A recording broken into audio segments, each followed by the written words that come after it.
Have you ever stared at the blinking cursor, wondering, how do I turn 4, 10, or 24 years in the uniform into a civilian career? If so, this episode's for you. Welcome to Cirrius Talk, the Military Minute.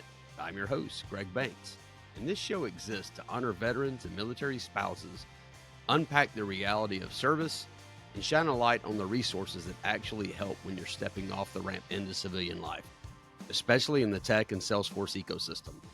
Today, I'm sitting down with Tom House, the new director of Salesforce Military, a 25-year Navy Mustang veteran himself, who's leading the reinvigoration of a program that's helped tens of thousands of veterans and spouses break into tech with free training, certifications, and a community 87,000 strong, ready to offer their support. We'll talk about the evolution from VetForce to Salesforce Military, why the lights were never really off, and how Tom and his team are rebuilding with intentional leadership, new learning paths like Data Cloud and Revenue Cloud, and deep partnerships with organizations like the VA, Hiring Our Heroes and Hire Heroes USA. We'll also dig into the three pillars of this new program: future-ready workforce, mentoring, and networking, and how these work together to translate into real practical steps that you can take today, from skill bridge fellowships and career-ready mentoring to virtual exchanges, town halls, and in-person events. Most importantly, you'll hear how these programs are working together, not in competition, to create real momentum for veterans and spouses who just need a place to start. So whether you're active duty, guard or reserve, a veteran or military spouse trying to figure out your next chapter, stick around. This conversation might be the on-ramp you've been looking for. All right, today on the show, we've got Tom House. Tom House is the new director of Salesforce Military, and we know there's been a lot of news on that front the last few months. Tom, thank you so much for giving us time today. I know we're going to go some different routes in telling the story today, but appreciate you being here. Yeah, no, thanks for taking the time to chat with me, Greg. I'm super excited to chat about it. Obviously, as a military veteran myself, I'm happy to not only serve the community, but also to chat with you specifically. Thanks, Greg. Fantastic. So let's start by setting the stage. The intention behind this podcast is we want to be a resource that people who are either in the military on their way out, or they know somebody that's in or on the way out. We want to tell stories about resources that they can find, that they can kind of anchor to, if you will, that's meaningful in making that transition. We hear across all branches, all ages, that this is a difficult thing to transition, whether you went in right after high school or not. So talk a little bit about what the program is, and then we'll tell the story of Salesforce Military, if you don't mind. Yeah, no. So I think the program is one of many programs in the world today, but I would say we're one of the industry leaders when it comes to tech. We focus on an approach that engages the entire ecosystem and not necessarily specific to Salesforce. I would say as a Salesforce Military program, we offer a slew of resources. So in addition to the certifications that we offer, Trailhead Academy classes, we offer an opportunity to engage 87,000 folks that are in the community. We also offer mentoring and career readiness through Hire Heroes USA. We offer skill bridge fellowships for transitioning veterans and military spouses through the HOH program. And then we also do a lot of the in-person networking stuff as well as virtual. Fantastic. I think it's fair to say that not everybody going into the military is the same, and not everybody coming out's the same. I've read so many stats about how many veterans wind up becoming entrepreneurs. They just can't find a corporate job that suits them. The idea of being tied down seems to scare a lot of them. So there's a lot of freedom in going out and kind of commanding your own day, so to speak. So to know that you guys are spreading the resources wide to make sure that you're adding value to everybody who crosses is incredible. Talk a little bit about, I know I work with a lot of folks that have come through Salesforce Military.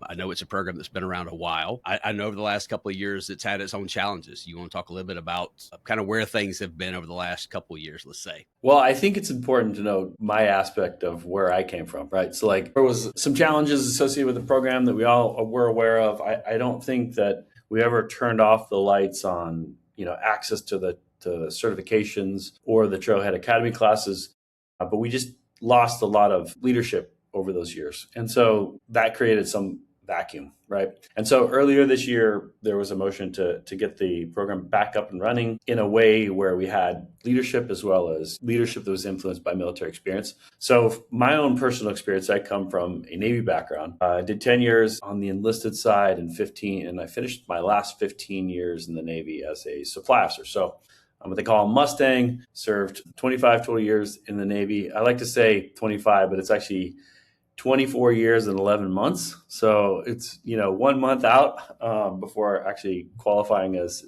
25 years. Either way, I think that positioned me in a way that is able to understand a lot of different perspectives and lenses that are, folks coming out of the military specifically as we reinvigorated this program. So I like to say reinvigorated rather than kicking it back off, but there was a relaunch, right? Yeah. So it's interesting. I think a lot of folks have a certain perception of where the program that started off initially as VetForce and then morphed into what is now Salesforce Military. At Salesforce, we have a lot of different organizations internally that help employee engagement, employee success, and support those different communities. And veterans are one of those communities. So when the program launched in 2013 timeframe, it initially launched as VetForce. And as you may or may not know, many of our employee resource groups have something force like at the end, right? So like it could be Asia Pac Force, it could be Bold Force, which is our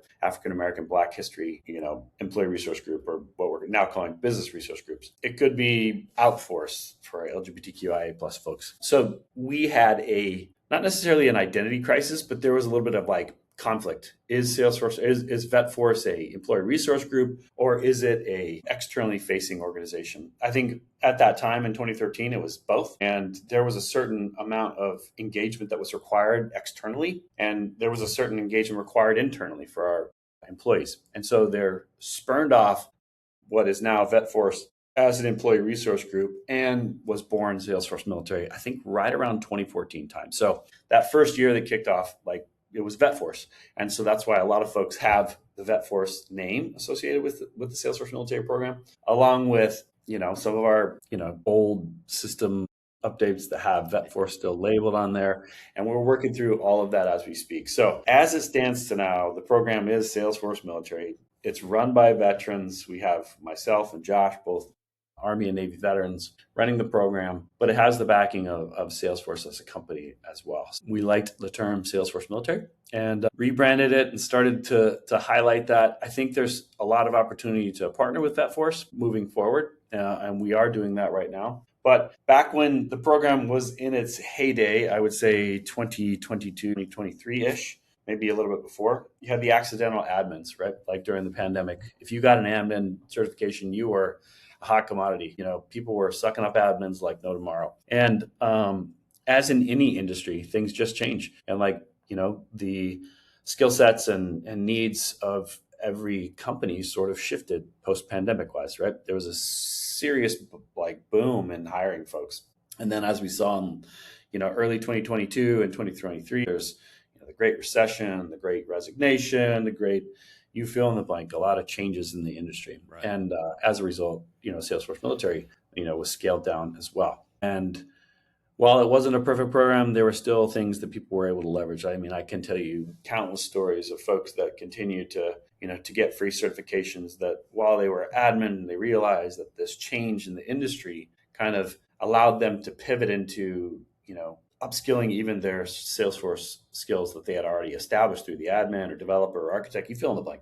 So they continued to grow in their knowledge and leverage those resources. So those resources stayed. We just didn't have leadership at the time. So fast forward to June of this year, I took over the program, and thank God the program had a lot of critics, had a lot of folks that were frustrated with where the program was, because what that provided me was a roadmap to kind of understand the pain points that people were feeling with the program, the frustrations that they were feeling.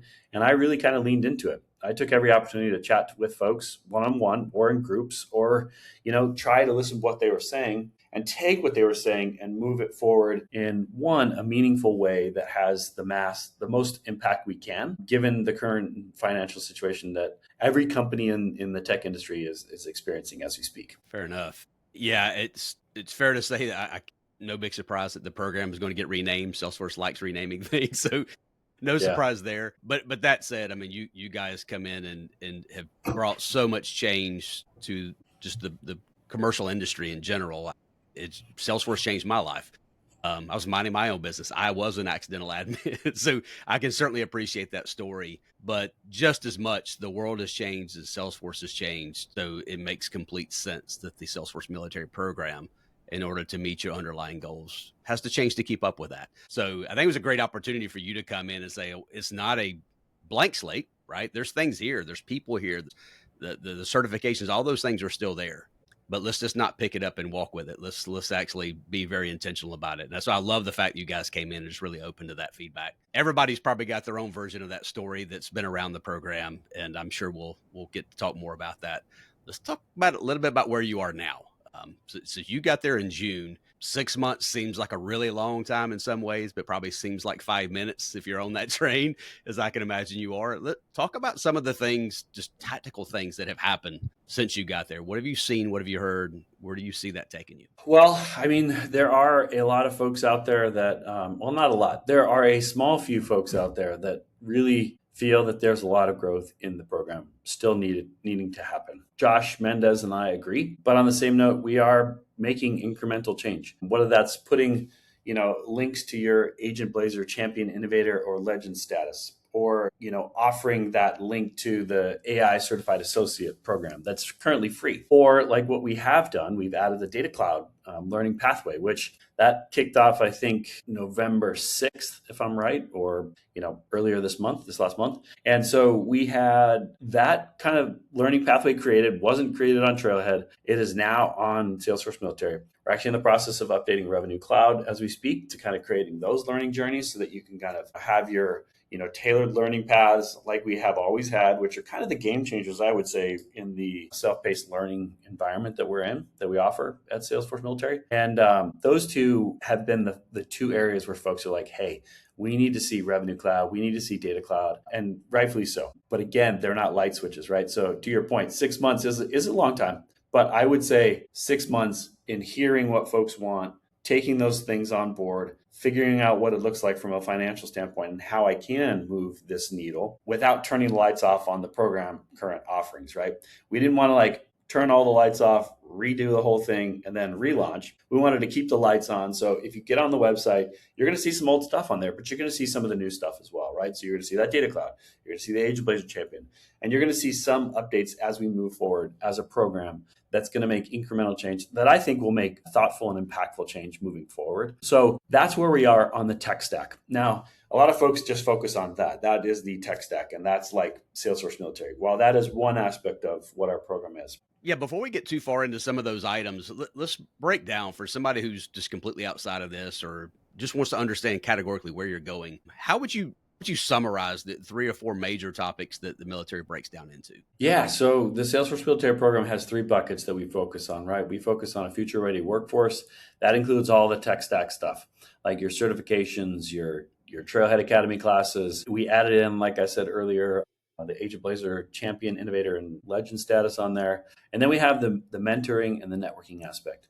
And those 3 buckets really came from the community. When my old boss went through all of her listening sessions, I think she did 9 across the US, in person, chatted with folks, those were the 3 areas that the military community really wanted more impactful. So outside of the future ready workforce bucket and that learning journey, we have the connect, and then that mentorship aspect. We have really 3 partnerships that we focus on under that bucket. One is Department of Veterans Affairs. Why the VA? We think that the VA is uniquely positioned in supporting a lot of veterans, not only ones that have made the transition, but ones that don't necessarily leverage the Department of Veterans Affairs for the stuff that they should leverage the VA for. So we have a $0 partnership with the VA on that front. And we really feel like we can help connect and help that mentorship for a lot of forgotten veterans at times. And maybe there's some older veterans that maybe feel like their skills need to be updated. Obviously, maybe they can't physically do work anymore. Maybe they want to get behind a keyboard.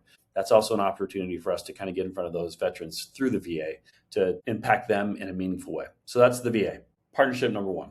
Partnership number 2 and 3, not necessarily in that order, Hire Heroes USA and Hiring Our Heroes. Those are our 2 other marquee partnerships. And HOH, Hiring Our Heroes, really focuses on the transitioning veteran and military spouse. So think during transition, pre-transition, that is the way that we leverage through the Skill Bridge Fellowship Program.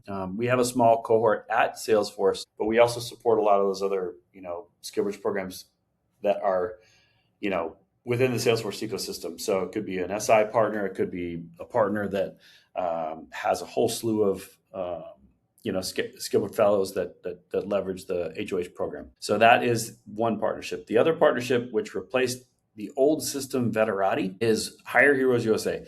Now, Hire Heroes USA has been around for 20 years, I think, and they have an opportunity to replace the one-on-one mentoring, but they also offer so much more. When I really dug into what Hire Heroes USA does, they do career readiness, they do mentoring, they do resume review, they do interview prep. They actually have job postings on their sites. And so we feel that those three partnerships, and specifically the new partnership with Hire Heroes USA, HHUSA, really kind of takes that mentoring bucket to a whole new level. Veterati was scalable, but it was only one aspect, right? So we feel like we're able to kind of take the program to new levels with that. And then the last one is the networking. So we offer virtual networking sessions. We have two that we do quarterly. We're doing town halls quarterly, and we're doing this event called the Salesforce Military Exchange. Every quarter we offer that. The Salesforce Military Exchange is for the community, by the community. So the first exchange that we kicked off, which was in September, we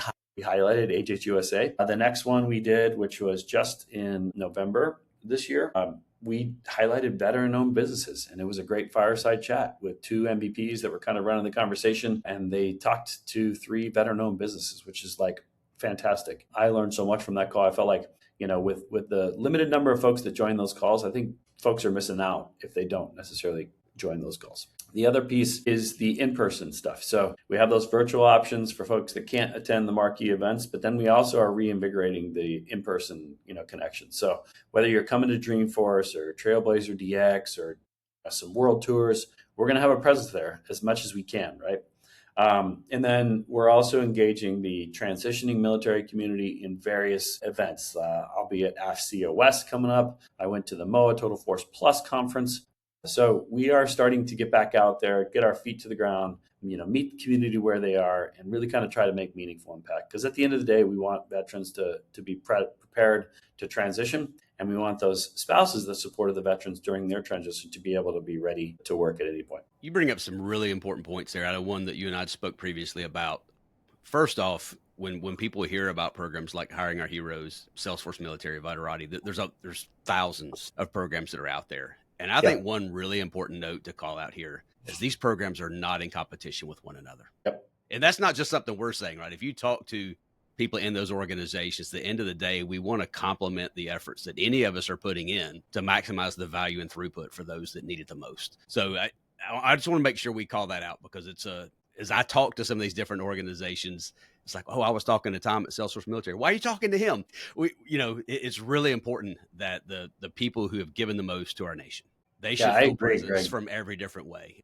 And I think one of the other things to talk about there, you mentioned very quickly some highlights. When you get down to an individual veteran or military spouse, the single biggest hurdle that stands in front of them is that blinking white cursor, the one that scares all of us. Where do I start? How do I encapsulate the past 4, 8, 10, 12, 20 years, 24 years and 11 months? How do I summarize that in a way that if I'm stepping into the civilian world, how do I quantify what I have been doing? How do I quantify the value that I bring? And it's not even about saying it in a way that's attractive to that company, right? It's highlighting the things you've done. People just seem to be surprised. They use Microsoft Office. They manage projects. They have budgets. They have bosses. They do presentations. All the things we do in the civilian world. This is all part of it. So what I hear you saying, I think, is you guys, while you're engaging in these 3 buckets, you're doing it in a way that you're covering just a ton of different facets. Resume and interview prep are probably 2 of the hardest. It's like, okay, I finally found a way to get something on paper, but somebody eventually is going to ask me a question, and talking to somebody in the civilian world is probably not the same as talking to a commanding officer, right? Right. So yeah, I mean, those are great things to call out. I look forward to learning more about some of those details. If somebody was going to go look into some of the things you mentioned, particularly the in-person stuff, where's the best place to go find out about where you guys are going to be and how they can participate in that kind of stuff? Great question. Before I answer that question, though, I would also like to point out that during the Veteran Employment Advisory Council and the Military Spouse Employment Advisory Council at HOH that they did earlier, HHUSA, Hire Heroes USA, and HOH and Blue Star Families announced a partnership. And I think there's a certain amount of I don't know what their partnership's going to look like, but I think that they're going to be like handing off warm handoffs, right? So like while they're not necessarily competitors, but they're definitely partners, if you will. So like I think that's the key aspect.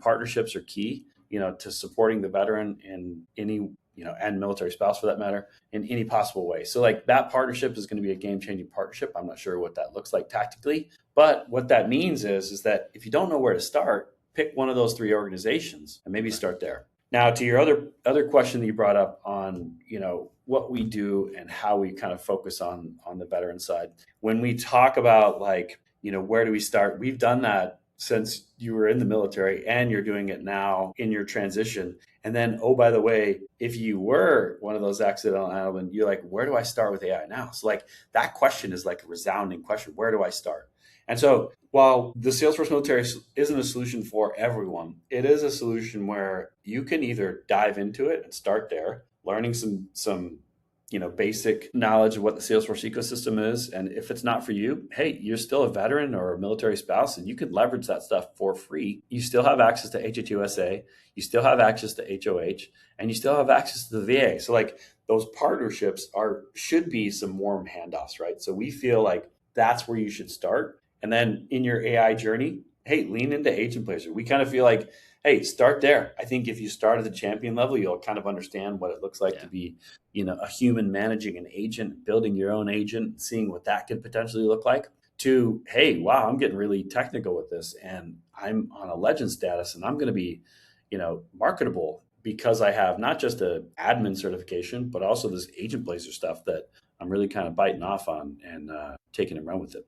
Did that answer your question? Yeah, absolutely. Great point. And you called out another point that I want to make sure we don't miss is when you get involved with Hiring Our Heroes or HHUSA or Salesforce Military, it doesn't mean you're choosing a career in Salesforce. Yep. Good or bad. That's not for everybody, right? So to call out that fact that don't be discouraged from reaching out to these communities because A, there's a lot of great resources, a lot of great people that are involved in them. B, case in point, they're not just people who love the military, they're people who are in the military. So they speak your language. They know about the ocean of acronyms. They know how to help you translate those things you've done. And as I speak to people on the podcast and otherwise, one of the things that we hear over and over again is where do we start? And I think a lot of people believe that at the end of the military, everything they did is kind of in the rear view and it's not leveraged in the windshield, what you're looking going down the road. And it's just not the truth. Right. We do a lot of field service projects here at Cirrius. And I spent 20 years on the road with the toolbox and steel toes turning wrenches. And what I have found is doing field service projects, I have an empathy that most Salesforce consultants don't have. I've been out in the field. I've been trying to find information. I've been going through the phone index before we had smartphones, trying to call anybody in the office that could help me. So I kind of say that to highlight. Doesn't matter what your background is. If you do want to consider Salesforce, it doesn't mean you're going to be a developer. It doesn't mean you have to be a project manager. There's so many facets to plug into. So I really love the fact that you guys are stepping back and saying, and I think you do this with your product as well. You don't just sit in a vacuum and assume you know everything the world needs, right? You very much are trying to plug back into these communities and saying, what are you hearing right now? How can we best complement the efforts that you're all doing so we maximize the throughput that the entirety of the organization has coming forward. So where to next, right? We just got off of Dreamforce, right? And that sucks the air out of the room, right? There's an awful lot that happens at Dreamforce, and there's the perpetuity, the momentum. I know the world tour is coming up, a variety of those things. But if we're trying to plug in today, tomorrow, the world tour is not coming to our town, whatever that looks like. What is that next step? What is a way that somebody can reach out to Tom today or to the organization today and say, look, I can't be there next week, but I want to learn more. Where would you recommend they start? Well, so there's a couple options.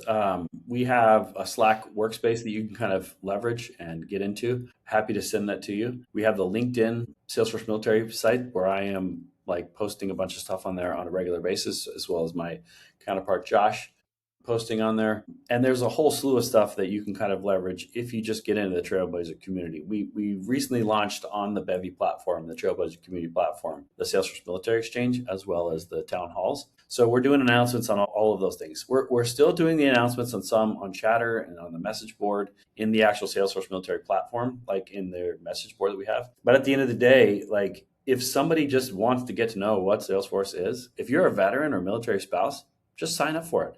Like if you do anything, sign up for it. It takes you to right now. what's next is we're kind of going to migrate, I think, back to Trailhead. We're working that out as we speak, because right now when somebody signs up for Salesforce Military on the platform, it takes you to Trailhead to sign up for a Trailblazer ID. So like we want to minimize the steps it takes for someone to kind of sign in. But right now, even though there are a few extra steps, it's a simple process. My new spouse just did it, and it took her right around 2 minutes to get all that stuff. So while it is frustrating at times to add extra clicks and to add an additional sign up under Trailhead, there's a lot of work that happens on the back end to make it seamless for the user. So if you just go to Salesforce Military and sign up for the service, just dive in. From there, you can message me directly. You can message Josh Mendez directly. You can engage that 87,000 strong community in those message chat boards. We're building out Slack and LinkedIn links on there that you can kind of engage as well, that I mentioned earlier. I think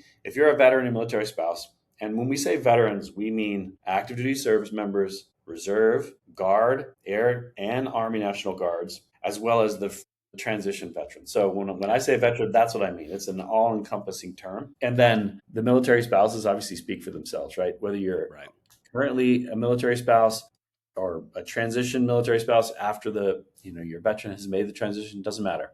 We verify where you are and we make sure that you get the support you need. So I think if you start there and then engage, any of us or any of the community members in there, you're going to be put in the right spot.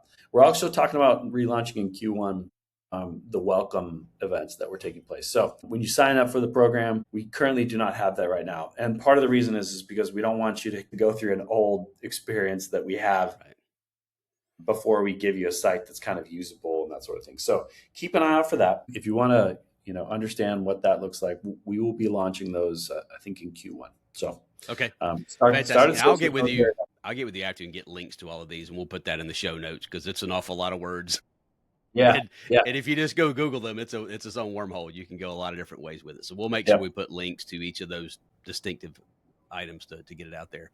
Come at this a different way. You've talked about Salesforce, HOH, and Hiring Our Heroes. These are 3 organizations. They're there to serve the military veteran and military spouse community. But the strength of those is not just those organizations. The strength of those is corporate partners behind them, right? You talked about mentoring. I want to make sure we send a message out right now to companies that maybe are not involved in that right now. And they go, well, we don't have veterans here. How could we volunteer to offer things there? And like, well, veterans are trying to find the way into the civilian world. So actually, if you're not a veteran, you're bringing knowledge, you're filling a gap that they completely do not have, right? Our veterans can do things that we cannot do, but we know things they don't know. So helping them close that gap is a very meaningful thing. So, what would be your best piece of advice if you've just the average listener out there, maybe they work for a company, is like, man, I would love to do this, even if my company's not. How would you recommend they go about getting involved? Where would you recommend they start?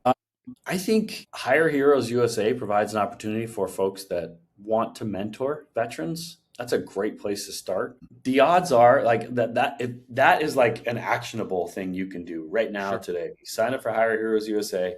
There's a process that you go through, and it's a little bit of a lengthy process, but rightfully so, because they want to make sure you understand what a resume is. They want to make sure you're giving good recommendations for the one-on-one career coaching, all those sorts of things. So there is a little bit of a process when you sign up, but that's an actionable way that anyone can take advantage of right now. Now, if you are not ready to go down that rabbit hole, personally, I think the best way to do it is to just post a message in any veteran that you know. Say, hey, I am executive so-and-so that's working at this company. Or, hey, I am a entry-level employee that wants to, impact, this veteran community in a meaningful way. Just reach out, talk to folks. Like, I think that's the most important thing you can do if you don't want to take those, take that step, because everybody's time is valuable. So like with those extra steps, it is a little bit frustrating, or at least time consuming to initially get going. But once you do, and you chat with that veteran the first time, or even the military spouse, it's going to be a whole new world that you're going to be like, wow,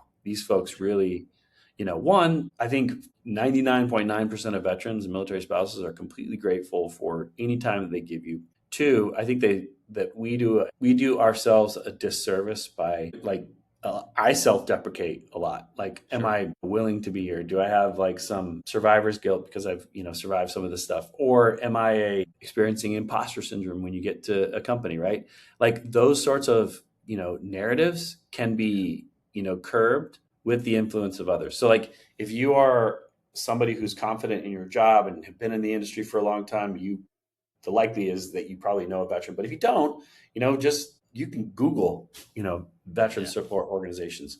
And once you engage a veteran or military spouse, it's a game changer. Like, I think, folks are willing and ready to take on board any sort of advice you can give. And because you've been working in that industry, I think there's we all need help. We're not asking for a handout. We're just asking for a hand up sort of thing. I can't agree more. I think looking back through COVID, we were already heading towards a wormhole of we all just got our heads stuck in these phones. And if it's on the internet, it's gospel and all that stuff. And what I've kind of watched coming out of COVID, and this kind of gets from what they call from Wall Street to Main Street. When I go downtown, I don't see all those divisions. I see people breaking bread and volunteering and talking to your, elderly neighbor or widow, still helping one another out. And I personally was challenged. I mean, that my father and grandfather both served. I didn't.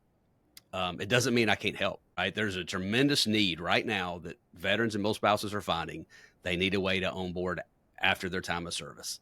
And every individual out there has something to offer. Maybe it's not one-on-one tutoring. Great. Plug into those 87,000 people and say, how can I help? Maybe they need somebody to look over their resume. Maybe they need somebody just to talk through, when's the last time you went to an interview? How did that go? Imposter syndrome. I talk about this in every podcast episode. I don't know why we stick a label on veterans going to a civilian job. Like, we don't call that new job jitters that every one of us face every time we start a new job. We don't label it, but for some reason, this community, it loves labels. But I'm glad to hear you guys come at it that way. So we'll follow up with this episode with some more specifics on these links and whatnot. I know there's going to be a lot of news, Tom, coming out of your organization. I hope we can talk again in the future and dive into specific success stories, right? You want to find the things that work and do more of those things. So I would encourage everybody out there, especially our veteran and military spouse community, plug in and give feedback, right? I know Tom would say this, you can't fix problems you don't know about. So if there's something about the program that's not working, there's a way. Reach out to Tom directly or Josh. Give them that feedback. The great news is there is energy and focus coming back into this. We're glad to hear it, man. There's nobody I can talk to in this ecosystem that came through the military doesn't mention Salesforce Military. If you're going to put all that effort, and at the end of the day, yes, all that money behind doing these things, you want to know you're making a difference. And you have, and you are. And I look forward to talking to you again in a future episode, Tom, just to help carry that baton. I want to make sure we're giving a voice to all these organizations that are doing this. I'd love to become that go-to place where people say, I just want a way to come down this on-ramp. I don't have to make the decision. I need to know that I'm heading in the right direction. And it sounds like the way you guys are going at it is very broad, very wide, and very impactful. So appreciate your time today. Is there any closing comments, thoughts? Closing thoughts? No, I think the big thing is we're going to relaunch. In the Military Summit. We're going to do that in conjunction with the Agent Force World Tour DC event that's happening in March. So please keep an eye out for that. We'll have some pretty interesting partners that will join us. HOH will be one of them, and a secret partner that I will share soon. So keep your eyes peeled or keep your ears awake. Okay, great. So that's coming up in March. Keep your eyes out. I'm sure we'll be talking about the dates on here. But you can look up Salesforce World Tour and see if it's coming to a town near you. Even if it's not DC, I can't encourage you enough to go. I've gone to Dreamforce a half dozen times, and I've gone to World Tour. In terms of personal impact, to walk into a room in my hometown or a town close by and meet people that have the ability to bring change for you, it's possible for everybody, and it's free. So I'd encourage everybody to get involved with that. Tom, thanks for your time today. I look forward to talking again in the future. Thanks, Greg. Appreciate you. Same here. Well, that's going to do it for this episode of Cirrius Talk, the Military Minute. Huge thanks to Tom House for sharing not just his Navy journey, but a clear roadmap for how Salesforce Military is helping veterans and military spouses turn their service into an opportunity in the tech space. If something you heard today sparked an idea, or maybe just a little bit of hope, don't stop here. Make sure you check out the show notes for links to Salesforce Military, SkillBridge, and all the other programs and resources we talked about, so you can take your next step today, not someday. If you found this helpful, please hit follow or subscribe. Share this episode with someone in your formation or family who needs to hear it. And leave us a quick review. It really helps us reach more veterans and spouses who are figuring out their next chapter. Thanks for spending a few minutes with us today. I'm Greg Banks. This is the Military Minute, and we'll catch you at the next briefing.